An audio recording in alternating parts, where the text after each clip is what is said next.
सिंहासन में विराजित परमाराज थे। ये पावन युगल कर्म में कोटि समन भगवान श्री कृष्ण और राधा रानी जो के पावन पवित्र चरणों में मेरा कोटि सम्मान। आए हुए विद्वान जन ज्ञानी जन धीमती स्नेहती प्रेमानुरागिनी माताओं बहनों के पावन पवित्र चरणों में इस दास का नमन। मन भजने सीताराम राधे श्याम मनवा प्यारा सोने का ये मन। मन भजने सीताराम राधे श्याम मनवा प्यारा सोने का ये पिंजरा प्यारा सोने का ये पिंजरा न्यारा सोने का ये पिंजरा न्यारा सोने का ये पिंजरा न्यारा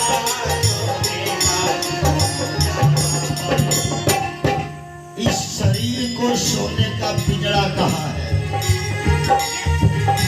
इसी शरीर को सोने का पिंजरा कहा है। हम लोग जो संसार में सोना खोजते हैं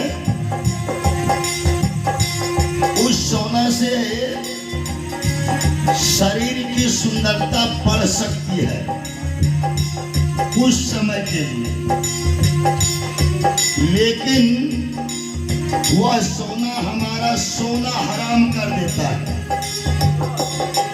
संतों ने कहा ये शरीर ही मनुष्य का शरीर ही असली सोना है। ये शरीर हमारा सोने का शरीर है।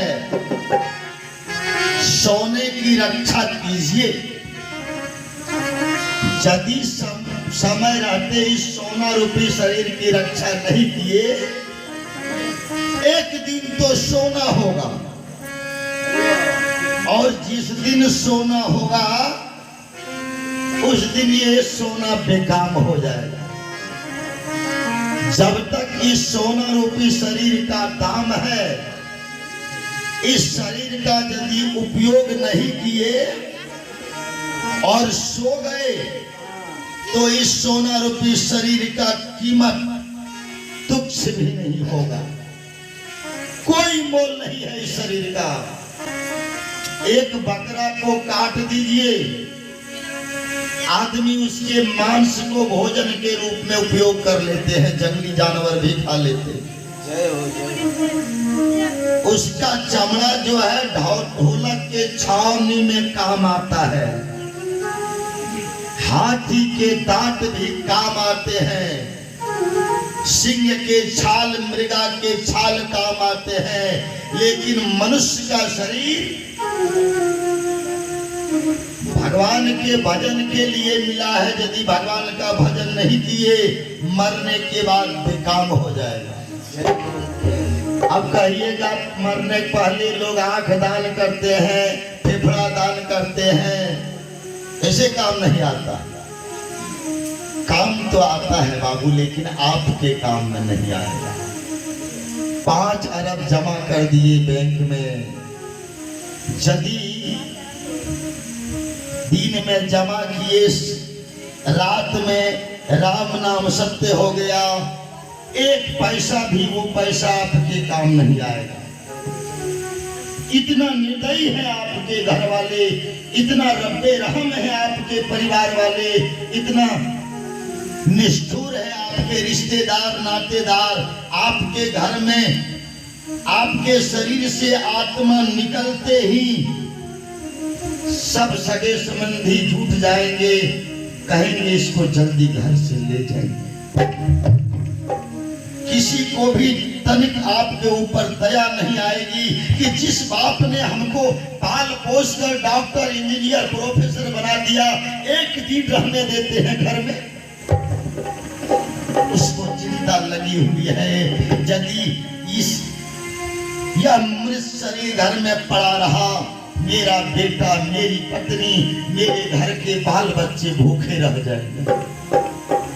बाबूजी विचार कीजिए, जब हम लोग जिंदा थे उस समय अपने घर के किसी आदमी को कोई क्षति नहीं पहुंचाए, मरने के बाद हम क्या कर सकते?